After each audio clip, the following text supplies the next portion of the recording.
é bom pra mim, é onde eu quiser estar. A estrela ainda brilha, ela é quem vai me guiar. Ser guerreira é minha sina, batalhando pra vencer. Tenho voz pra ser ouvida, tenho sonhos pra viver. Não vão mais conseguir me anular, me calar. Ninguém vai me impedir de cantar e lutar. Seja em casa, no campo, na rua ou na praça, chega de mordaça, agora eu vou falar. Porque eu sou mulher pra fazer acontecer. Eu sou uma delas, são elas por elas, ocupando os espaços de poder. Porque eu sou mulher pra fazer acontecer. Eu sou uma delas, são elas por elas, ocupando os espaços de poder.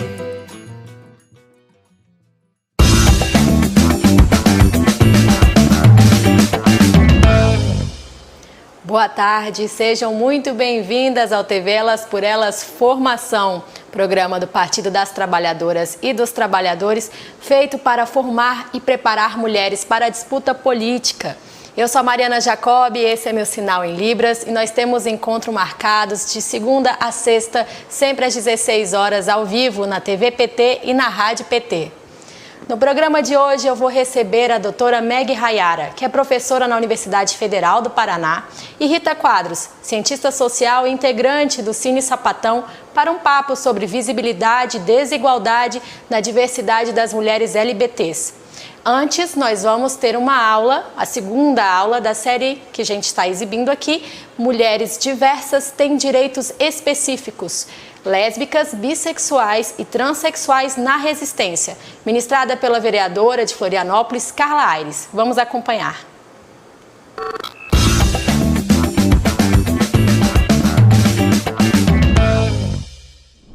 Pessoal, eu sou Carla Aires, sou formada em Ciências Sociais, tenho doutorado em Sociologia Política e tenho atuado em algumas instâncias da direção do Partido dos Trabalhadores, seja na cidade que eu moro, em Florianópolis, e também em outros espaços. Mas a minha militância fundamental dentro e fora do Partido dos Trabalhadores tem sido em defesa dos direitos relacionados à diversidade sexual e de gênero. Por isso que eu quero aqui dialogar com vocês, a convite da Secretaria Nacional de Mulheres do Partido dos Trabalhadores, um pouco sobre esse tema, especificamente nesse módulo. Eu queria trazer alguns elementos para contribuir com esse debate que tem a ver sobre as estratégias de emancipação de nós enquanto mulheres, inclusive, né? E primeiro pontuar, assim como já tem sido falado, lido aqui nos módulos desse curso, muito de que essas desigualdades em que a gente tanto debate, elas estão estruturadas a partir da organização de uma sociedade capitalista que impõe diferentes formas de desigualdades para a população em geral, né? Então, às vezes a gente pensa em sociedade capitalista e imagina a partir de uma leitura marxista, as desigualdades que partem, por exemplo, entre burguesia e classe trabalhadora ou apenas desigualdades econômicas. Mas, para além das desigualdades econômicas que essa sociedade capitalista nos impõe, ou seja, né, de quem tem mais renda, de quem tem aí mais capital, quem tem a propriedade dos meios de produção, quem é patrão, quem é trabalhador, quem é empregado, ou até de quem tem emprego formalizado, ou agora nessa conjuntura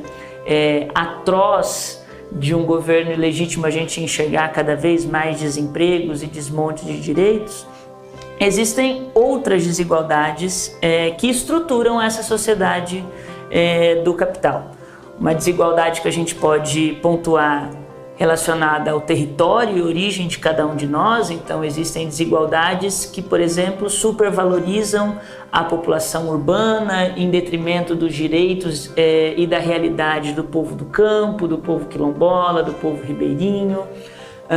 Uma desigualdade que se funda muito ainda na nossa origem colonial, escravocrata, que perpetua há mais de 500 anos no Brasil uma desigualdade racial e estrutura todo o racismo nas diferentes esferas da sociedade, seja na nossa relação individual, seja nas relações de trabalho, nas relações da política, enfim, né? É uma sociedade que, com a sua origem escravocrata, diz muito sobre essa desigualdade racial e de onde se encontra hoje na população brasileira, principalmente, o lugar do povo negro, o lugar da juventude negra, o lugar da população branca, o lugar em que cada uma dessas populações ocupam e tem privilégios ou não privilégios na sociedade.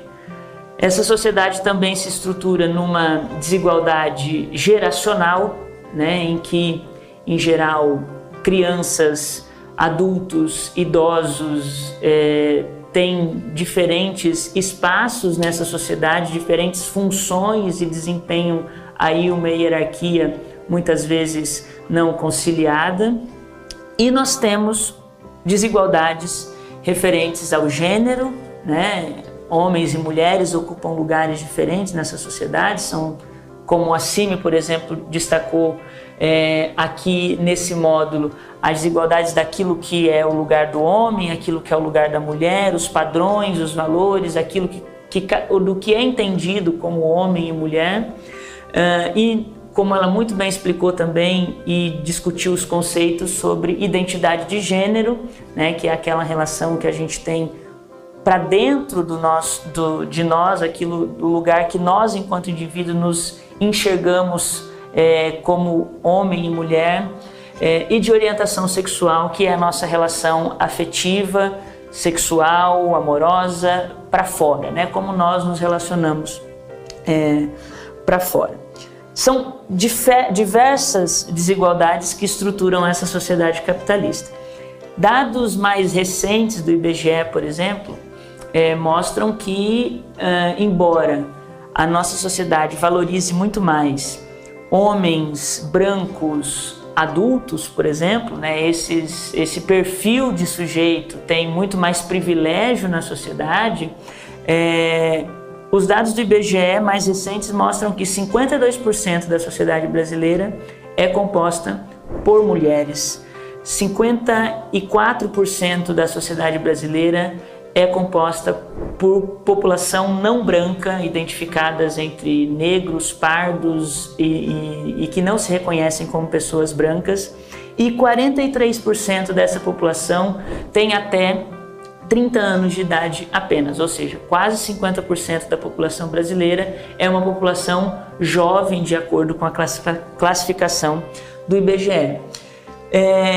E quando a gente discute todos esses conceitos que a Cime traz para a gente, né, sobre as mulheres diversas no nosso lugar enquanto mulheres lésbicas, bissexuais, travestis, transexuais e todas as outras possibilidades e diversidades de identidade de gênero e orientação sexual, eu imagino que é difícil fazer esse debate porque parece que nós somos uma população à parte, né?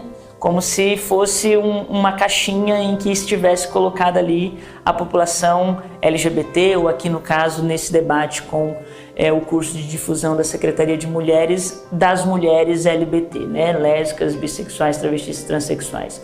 Mas é importante pontuar aqui que nós estamos atravessadas e nós participamos e nós vivemos e nós somos, estamos em todas essas outras esferas da sociedade, né? Nós somos mulheres LGBT jovens ou adultas ou em processo de envelhecimento, nós somos mulheres LGBT brancas, quilombolas, negras, ribeirinhas, nós estamos em vários territórios e nós temos múltiplas tarefas nessa sociedade também, né? Nós não somos uma caixinha à parte.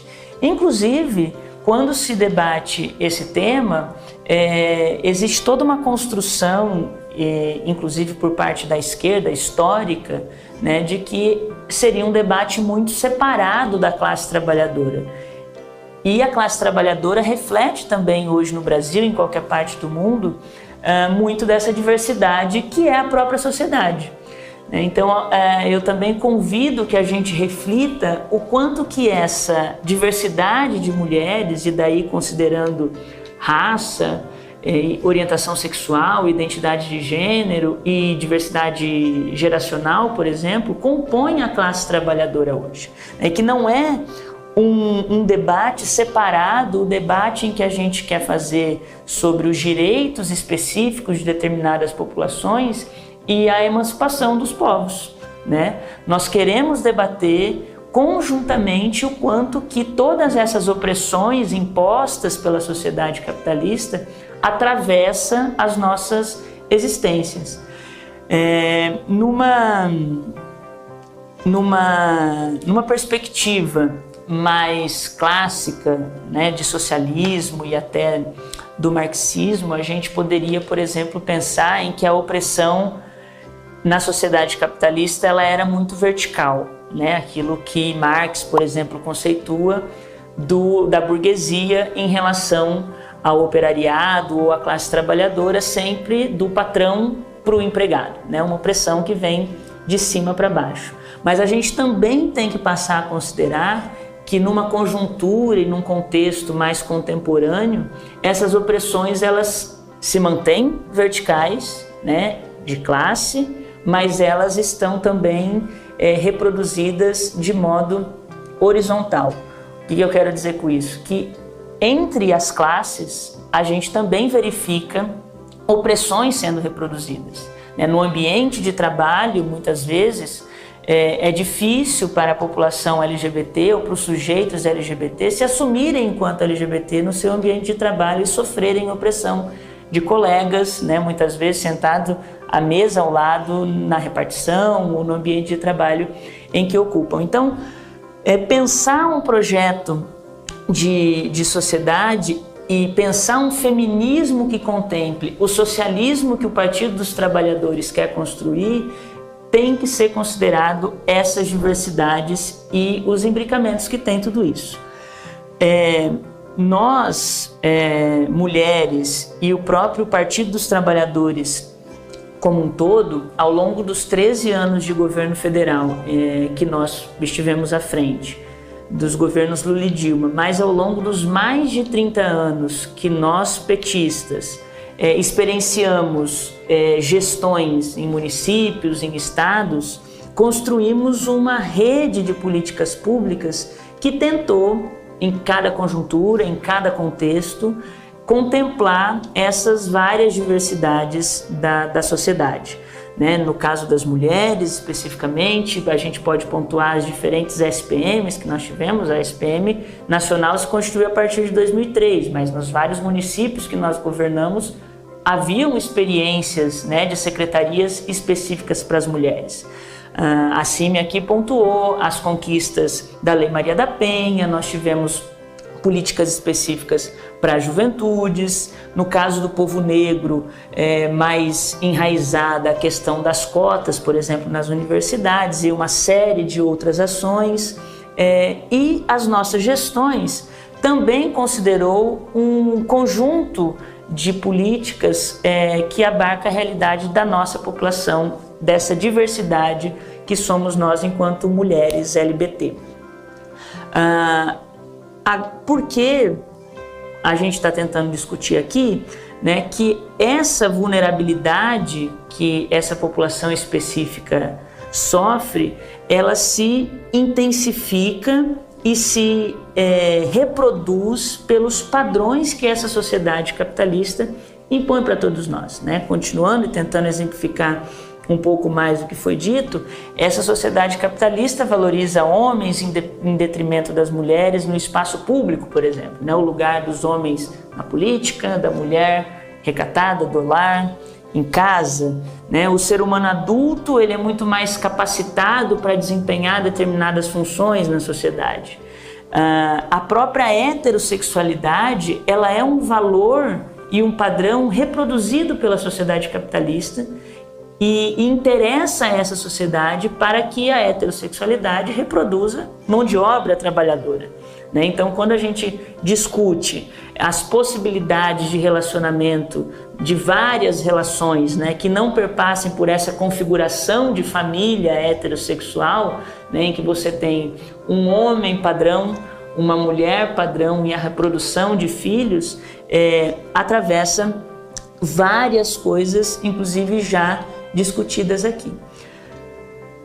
O desafio, eu acho que a gente tem que enfrentar, enquanto esquerda, enquanto Partido dos Trabalhadores, enquanto mulheres petistas, né, enquanto petistas de modo geral, porque eu espero, inclusive, que esse curso de difusão ele seja para formar nossas mulheres petistas, mas que não só as mulheres assistam aquilo que a gente está discutindo, porque é importante abrir esse diálogo para fora, né? Porque já que a gente está dialogando com outros sujeitos, é importante que vários sujeitos considerem aquilo que a gente está pontuando.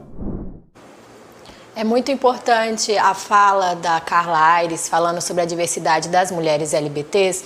A gente precisa lembrar que a gente continua vivendo num sistema capitalista, um sistema patriarcal, no qual a desigualdade não é só um efeito, é um produto, mas também um projeto.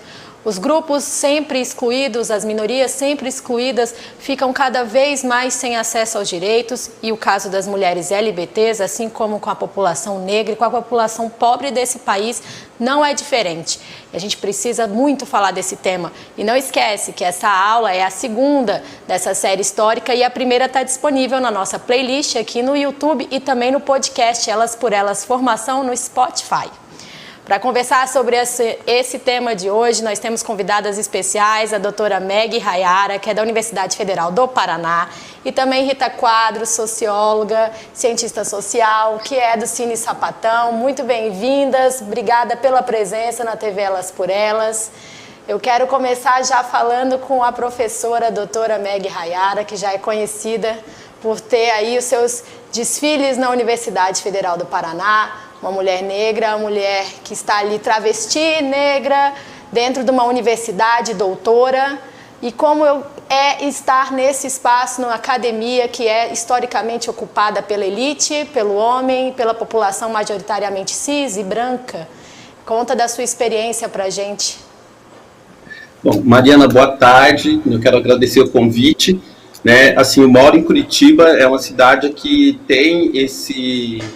assim, cultua, né, a branquidade, cultua a cisgeneridade, e a Universidade Federal do Paraná, ela não é tão diferente desse processo todo, né? Ocupar um espaço dentro de uma instituição, né, como você demarca, né, pensada por e para uma elite branca, cisgênera, heterossexual, é um trabalho eminentemente político, né? Eu adentro a esse espaço, né, por conta de uma formação acadêmica, né, que vai me permitir, inclusive, disputar esse espaço, mas ainda assim, os meus marcadores corporais, identitários, eles estão sempre delimitando o meu espaço de atuação. E muitas vezes a minha produção teórica, a minha produção acadêmica, ela é colocada sob suspeita justamente por conta desses marcadores corporais, identitários, que eu aciono de uma maneira recorrente, né? E assim como a Carla ela demarca, né, algumas questões que para mim são importantes e que precisam ser discutidas de forma muito específica, né? A questão do território, a questão do trabalho formal e a questão do envelhecimento, dentre tantas outras coisas que ela marcou, né? Por exemplo, a questão do trabalho formal para as pessoas trans, para as travestis, é bem reduzido, né? E se essas pessoas trans, elas têm uma sobreposição com a questão da negritude, esse espaço de trabalho formal ele vai sendo reduzido de uma forma muito maior, né? Então, a gente ainda não consegue falar de um ambiente de trabalho formal para pessoas trans com naturalidade. A gente ainda está tentando construir esse espaço, a gente está tentando construir esse lugar, né? Eu trabalho numa instituição que tem 107 anos, né, uma universidade que se diz pública, né, que é mantida com dinheiro público, mantida inclusive com os impostos que estão embutidos nos preservativos que as travestis que trabalham na prostituição estão pagando, mas elas estão do lado de fora, né? E essa instituição que se diz pública, ela não trabalha numa perspectiva, né, de acolhimento de todos os corpos, de todas as pessoas, né? E a questão do envelhecimento também, ela precisa ser discutida a partir desse marcador de gênero, de identidade de gênero, de orientação sexual e de raça, justamente porque o processo é diferente, né, e a expectativa de vida também é diferente, inclusive entre as próprias pessoas trans. Uma mulher trans branca, ela vive em torno de 35 anos. Essa é a expectativa de vida de uma mulher trans branca no Brasil. Uma mulher trans negra, a expectativa de vida cai para 28 anos, né? Ou seja, existem uma sobreposição de violências, né, que vão sendo naturalizadas, que vão sendo potencializadas por conta dessa estrutura machista, racista, misógina, né, LGBTfóbica, né, que vai fazendo com que algumas vidas tenham menos valores, tenham menos valor, tenham menos importância para a sociedade, justamente porque essas existências, elas não são interpretadas como vidas, como corpos que vão interessar a essa estrutura capitalista, essa estrutura patriarcal. E é fundamental, né, que esses espaços, assim como a Carla demarca, né, que esses espaços da militância, né, esses espaços do ativismo da esquerda, sejam espaços onde esse debate ele tenha uma consistência maior, uma frequência maior, né, justamente para que a gente consiga sensibilizar um número cada vez maior de pessoas, né, que para se somar nessa luta de construção de um espaço democrático na sua plenitude, um espaço sem racismo, sem machismo, sem transfobia, né, para que a gente consiga minimamente vislumbrar um futuro que seja dentro daquilo que a gente acredita, dentro daquilo que a gente sonhe para nós, né? Porque os nossos sonhos nem sempre eles são possíveis de serem sonhados, porque uma travesti, uma mulher trans, na maioria das vezes ela está lutando simplesmente para poder se manter viva, né? Que é muito diferente de outras experiências, né, que um homem branco, cisgênero, heterossexual vai experimentar, vai experienciar.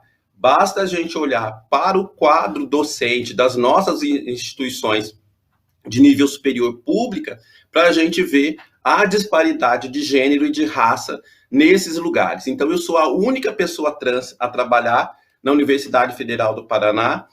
Tenho as minhas aliadas, as minhas alianças construídas com mulheres negras, principalmente, com pessoas LGBTs, mas a minha expectativa é que a gente consiga implementar, como a Carla também traz para o debate, políticas afirmativas no sentido de construir, de fato, uma instituição que tenha uma diversidade de corpos e de identidades que justifique o conceito de universidade pública. Muito obrigada, Meg. Sem dúvida é um sistema de opressões que se sobrepõe e muito violento, né?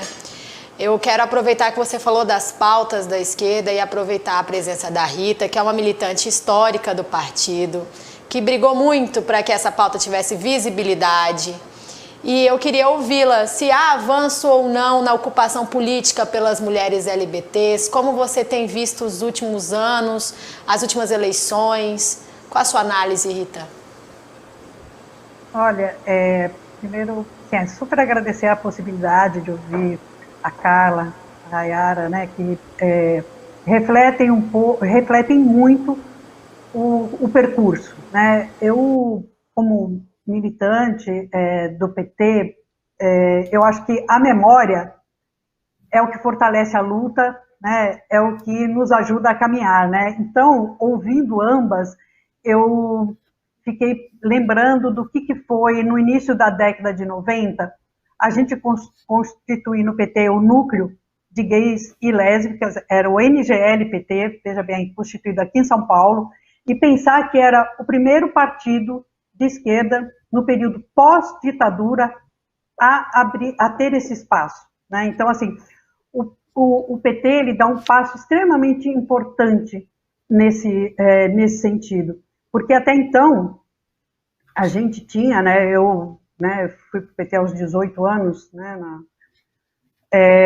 a gente tinha aquela perspectiva assim, olha, o socialismo resolve todos os problemas e todas as outras questões vão ser resolvidas quando a gente acabar com o capitalismo.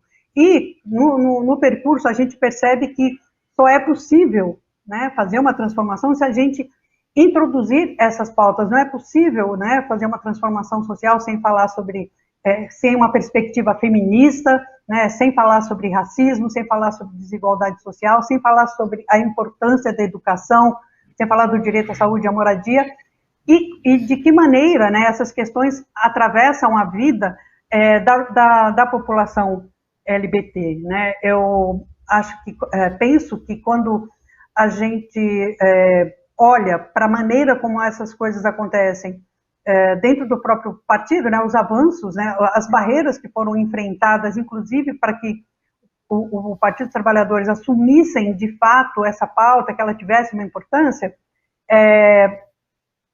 eu acho que a resposta é a militância e a intervenção política e a organização social que faz toda a diferença, né? Os setores, os segmentos organizados faz toda a diferença. E aí, para as lésbicas, isso traz um desafio que é muito grande. Se a gente tomar como referência que a gente tem um marco importante para essa discussão da diversidade sexual, o final da década de 70, que é quando surge o grupo Somos, e que mesmo de um grupo, né, que discutia a diversidade sexual, a pauta lésbica era invisibilizada, né, e isso nos coloca para pensar sobre, por que será que numa organização de diversidade sexual isso acontece, né? Eu acho que coloca a gente para pensar sobre a importância de romper com o machismo e a misoginia em todos os lugares, né? Em todos os espaços. E olhar para isso de uma maneira... olhar nos olhos, né? Acho que a gente tem que olhar nos olhos dos nossos preconceitos cotidianos e diários, né? E eu acho que possibilitar a possibilidade de olhar para essas questões faz com que o PT avance, e os partidos de esquerda, quando constituem, né, quando se colocam em situações de estar no governo, avançam, né? A gente tem as próprias ações, né, desenvolvidas pelos governos petistas do Lula e Dilma e nas nossas prefeituras e governos, mas eu acho que ainda a invisibilidade lésbica é um desafio, né? Quando a gente vê as políticas públicas que são implementadas para a população LGBTQIA+, a gente percebe uma ausência das lésbicas, e eu acho que a gente corre o risco de falar assim, olha, mas elas não vêm, né? Elas não aparecem e tal, mas por que não aparece? A invisibilidade que está colocada dentro dessa sociedade, como bem disse a Cara, né, com um padrão heteropatriarcal, né, onde você tem a mulher como uma reprodutora de mão de obra, de manutenção, né, essa invisibilidade das mulheres ainda é um desafio muito grande. Quando a gente discute essa questão do corpo, né, eu costumo, né, já ouvi isso uma vez e acho que é muito importante, o corpo é o nosso primeiro território, né, e como é que a gente cuida desse território, né, e como é que a gente preserva esse território, como é que ele não é violado, né, como é que a gente faz para que ele não seja violado, para que ele não seja apagado, né? Então a gente traz nessa militância dentro do Partido dos Trabalhadores, né, um percurso que possibilita, né, que pessoas como a Carla Aires assuma uma vereança, que as pessoas, que a população LGBT assuma cargos vão para a universidade, né, que a gente possa ir para a universidade, que isso possa ser discutido, inclusive, né, colocando em pauta e contribuindo para uma formação, né, que rompa com esse padrão heteropatriarcal, né? Eu acho que para o PT, né, o PT tem essa marca que eu considero bastante importante no sentido de transformação social, né? Os processos eleitorais têm mostrado que esse segmento tem ocupado espaço, né, seja no parlamento. A gente vive, né, uma dicotomia, um contrassenso, que é você viver atualmente sob um governo fascista, né, mas, ao mesmo tempo, a resistência se apresenta quando a gente consegue colocar nos espaços de poder essa representação LGBT. Então, eu acho que o PT tem o desafio de cada vez mais, né, incorporar essa pauta e dar visibilidade e empoderamento para que a gente tenha essa representatividade, né? Acho que para as lésbicas negras, mulheres que não performam feminilidade, esse ainda é um desafio que eu acho que o PT tem se dado cada vez mais conta de quanto ele é necessário. Muito obrigada, muito bom ouvi-la. É importante a gente ter esse resgate dessa memória para ver o que ainda precisa ser feito. Eu quero aproveitar ainda aqui a doutora professora Meg Hayara para falar sobre ensino. Teve uma entrevista em que você disse que as pessoas trans são expulsas da escola, né? As crianças trans, as jovens trans, os jovens trans. Chegar até a universidade, então, com uma expectativa de vida tão reduzida e conseguir academicamente ascender, né, se tornar doutor, é algo que parece impossível. Eu queria ouvi-la também o que fazer diante desse cenário, porque que mensagem a gente dá para as pessoas que estão sempre invisibilizadas, onde o caminho nunca pode se chegar com tantos obstáculos, e o ensino, como sempre a gente conhece bem, como Paulo Freire também nos dizia, é a nossa porta de libertação tantas vezes. Bom, Mariana, primeiro quero pedir desculpa, Rita, não te cumprimentei, tá? Aqui minha saudação, né? Parabéns pelo seu trabalho, assim, você é fundamental dentro do PT, né? Assim, Mariana, eu acho que uma das grandes questões é aquilo que é olhar para uma pessoa trans e reconhecer a sua humanidade, independentemente da sua faixa etária, né? Porque uma criança pequena, quando ela reivindica uma identidade de gênero, né, que não está alinhada com a sua anatomia biológica, via de regra, essa criança ela passa por um processo de patologização. É dentro da escola, é na sala de aula, que ela vai ser interpelada de uma forma muito cruel, muito violenta, né, no sentido de colocar sob suspeita esse direito de existência, né, porque o que parece que é aceito, né, o que é colocado como regra para todo mundo, é que o gênero esteja em continuidade com a sua anatomia biológica. E uma criança pequena, quando ela reivindica um determinado gênero que não está reforçando a cisgeneridade heterossexual, automaticamente, primeiro, ela vai ser desacreditada.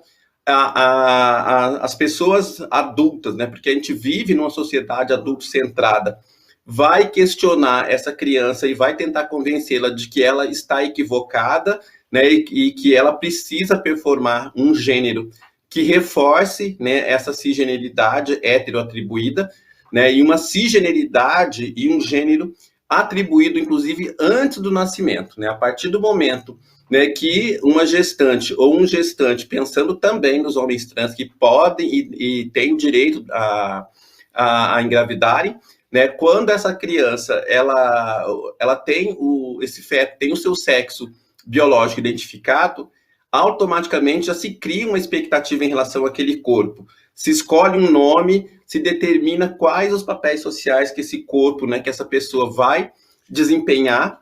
E à medida que esse projeto, né, que é feito para essa criança, ele começa a não se confirmar, essa criança precisa ser questionada e precisa ter a sua identidade de gênero alinhada à sua anatomia biológica. Então, são inúmeras violências que vão acontecendo, né, na vida dessa criança e na adolescência da mesma maneira, né, e as narrativas que estão circulando dentro do espaço educacional, ele opera dentro dessa perspectiva de convencimento, que a única possibilidade de existência para uma pessoa é como cisgênera heterossexual. O modelo de família, que também está colocado dentro da escola é um modelo, né, monogâmico, onde a figura masculina cisgênera heterossexual ela é central, é a figura que detém o poder. Enfim, existe uma série de atravessamentos que vai fazendo com que essas pessoas trans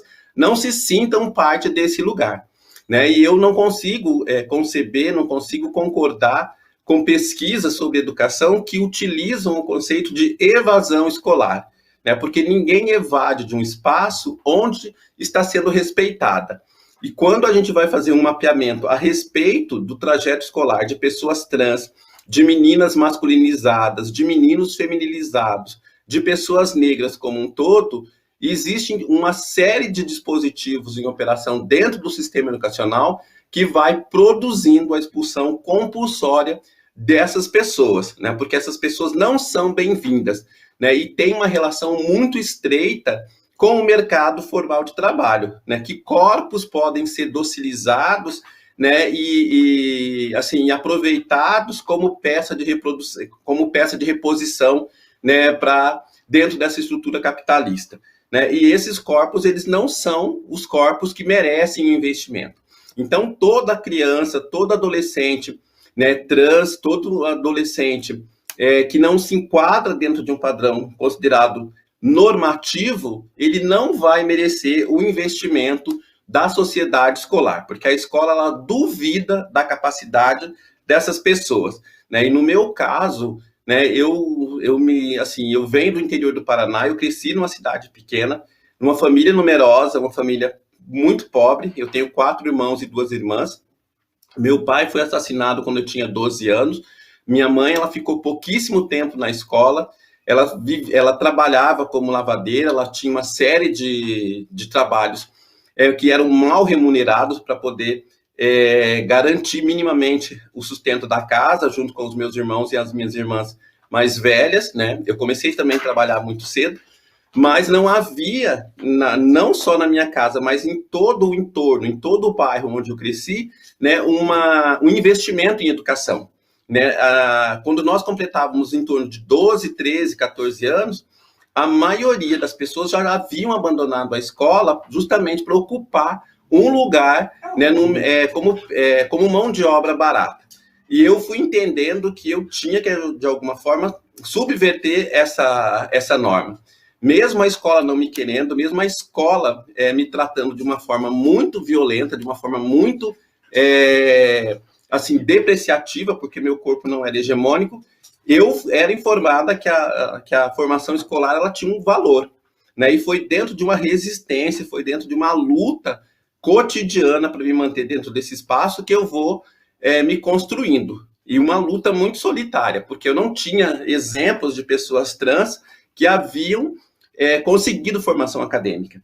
As referências que eu tinha de travestilidade, de transexualidade, elas estavam muito dentro da prostituição, e aqui um respeito às trabalhadoras sexuais, que eu tenho uma gratidão muito grande, e algumas conseguiam sobreviver trabalhando em salão, como cabeleireiras, como maquiadoras, e também trabalhando em casas noturnas, fazendo shows, mas assim, em trabalhos que ainda eram muito precarizados, né? E à medida que a educação ela vai se mostrando para mim como uma possibilidade de ocupação de espaço, né, ela também vai me mostrando que a transfobia não é um obstáculo tão fácil de ser rompido assim, né? Que o racismo não é um obstáculo tão fácil de ser transposto, né? Então eu tinha 2 obstáculos muito grandes pela frente. E aí que o movimento social, que a militância também vai ter um peso muito grande nesse processo todo. E as políticas de investimento, né? Aí eu quero aqui publicamente agradecer, né, o governo do presidente Lula, né? Porque se eu conseguir fazer mestrado em 2010, quando eu entrei aqui, quando eu consegui passar no processo depois da 4ª tentativa, foi porque eu tive acesso à Bolsa Reúne, que foi um processo muito positivo no sentido de acolhimento de pessoas com baixa renda, né? E também fiz o doutorado com bolsa CAPES, com bolsa integral, o que me possibilitou continuar estudando, porque se eu não tivesse tido acesso a essas bolsas, eu não conseguiria me manter na universidade. Então, o investimento é fundamental. A gente precisa de políticas específicas para pessoas que enfrentam obstáculos muito específicos, né? Então, a transfobia, ela precisa ser enfrentada de uma forma específica, o racismo de uma forma específica. E hoje, como coordenadora de políticas afirmativas no programa de mestrado e doutorado em educação aqui no UFPR, é um espaço de disputa, é um espaço de resistência, e eu não posso esquecer de onde que eu vim. Eu não posso esquecer qual o segmento que eu estou representando ali dentro. Porque as pessoas brancas, cisgêneras, heterossexuais, na sua ampla maioria, homens brancos, né, cisgêneros que vêm de classe média, eles não estão preocupados com as ausências, eles não estão preocupados com o porquê que aquele menino pobre está fora da universidade, por que aquela menina lésbica masculinizada está fora, e assim por diante. A gente olha para o quadro docente e é aquilo que eu já falei, não dá para a gente falar em universidade pública ainda. A gente precisa avançar muito e é fundamental que a gente tenha esses debates de forma recorrente, né, e que a gente construa alianças e que os mandatos, né, dos nossos parceiros e parceiras dos partidos de esquerda, e fazendo cumprimentando, inclusive, aqui a vereadora Carol D'Artora, aqui de Curitiba, que ela está no primeiro mandato, e ela comprou essa briga, né, tanto das mulheres pretas, cis, mas também das mulheres pretas e das mulheres trans, das mulheres lésbicas como um todo. Então, esses mandatos, eles são emblemáticos para a gente tensionar essas exclusões. Sem dúvida, doutora Meg Hayara, obrigada pela sua fala. É muito importante a gente tratar desse tema, ainda há muito para avançar. A população continua marginalizada em várias esferas, porque é um espaço que não se ocupa e não há políticas públicas feitas para isso. Uma pessoa sozinha tem muita coisa para enfrentar e não consegue.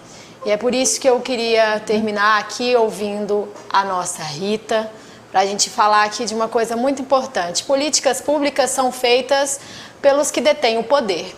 E é por isso que a gente precisa de representatividade na participação política, você tinha falado isso na sua primeira fala.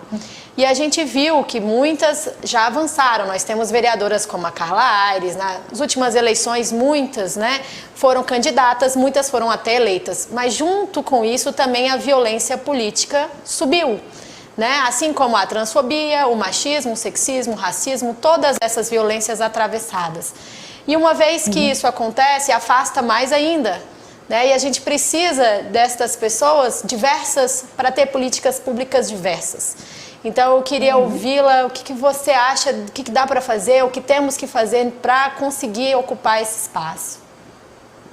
Olha, primeiro eu acho que assim, o Elas por Elas, né, quando, né, proporciona um momento como esse, já dá um passo importante no sentido de contribuir, porque acho que como disse a Hayara, assim, a representatividade importa. Se eu me vejo, né, se eu vejo uma mulher como eu, uma lésbica como eu, ocupando um cargo de importância, eu vou achar, isso vai me estimular, né? Assim, a gente vê o resultado disso cotidianamente, né? A Hayara é fruto de iniciativas que a antecederam e com certeza é um excelente exemplo para as mulheres, né? Para as mulheres trans, lésbicas, inclusive para mulheres fora do padrão heteronormativo, falar assim, olha, eu também posso, né? E eu acho que o desafio que está colocado para a gente, né, dentro, né, do Partido dos Trabalhadores, é exatamente garantir essa viabilidade, né? A gente avança, né? A gente avança na medida em que a gente reconhece e fortalece. Eu queria só fazer um comentário quando a Hayara fala sobre a educação. Eu acho que a educação é um dos principais lugares onde a gente aprende a conviver com as diferenças, né? Onde a gente deveria aprender com as diferenças. E eu acho que ter pessoas, né, em cargos de políticos importantes, seja na direção partidária, né, seja em cargos de representação ou no executivo, né, ter pessoas que possam entender que a política pública e o espaço público e a política pública, ela tem que entender essa diversidade, né? Porque o padrão que a gente tem hoje ainda ele é heteropatriarcal, né? Uma família margarina que não existe mais, né? As famílias hoje se constituem de uma outra maneira. Então, assim, não tem aquela figurinha do papai e mamãe, né? Hoje em dia as coisas não funcionam desse jeito e a gente continua incorporando esse papel. E eu acho que isso precisa ser mais explicitado, precisa ser mais apropriado, porque isso vai tirar a mulher do lugar de dentro da casa e do cuidado com a família, né? Vai possibilitar que a gente possa estar em outros espaços e de outras maneiras, né? Acho que para as lésbicas isso é fundamental, porque romper com essa invisibilidade, como eu já disse, né, é um desafio cotidiano, e eu acho que o que eu desejo, né, dentro desse processo formativo do Elas por Elas, é que as mulheres se apropriem, né, daquilo que elas fazem, né? Aí só vou encerrar fazendo um comentário, né, que assim, quando você pega as lutas de movimentos populares, as mulheres estão em todos eles. Quando você vai para o protagonismo, quem fala normalmente não são as mulheres. Não são as mulheres, depois não são as mulheres pretas, depois não são as mulheres gordas, não são as mulheres lésbicas, né, não são as mulheres trans. E não são, sobretudo, também os homens trans, que faz uma diferença substancial que não é pauta aqui agora. Mas eu acho que a gente poder avançar, né, nesse sentido, ter protagonismo, ocupar, né, o palco, é fundamental, sair dos bastidores, né? E é isso que eu acho que a gente está caminhando, né? Nesse sentido que eu acho que a gente vem caminhando. Foi um prazer ouvi-las. Eu quero agradecer muito a participação de ambas no programa de hoje. E a gente quer ouvi-las mais uma vez em outras oportunidades. Então, fica aberto o convite para o retorno aqui ao TV Elas por Elas. Muito obrigada. Obrigada, um abraço para vocês. Obrigada. Beijo tchau. Grande. Tchau. Até mais. TV Elas por Elas Formação de hoje fica por aqui, mas a gente volta amanhã com muito mais conteúdo para você. Não esquece de seguir a gente, curtir as nossas redes sociais, participar, compartilhar, se inscrever no nosso canal e lembrar que todas as aulas, todos os nossos programas estão na íntegra na TV PT, na nossa playlist, TV Elas por Elas e também no podcast, no Spotify, no radiopt.org.br. Eu volto amanhã e espero você às 4 da tarde. Até lá!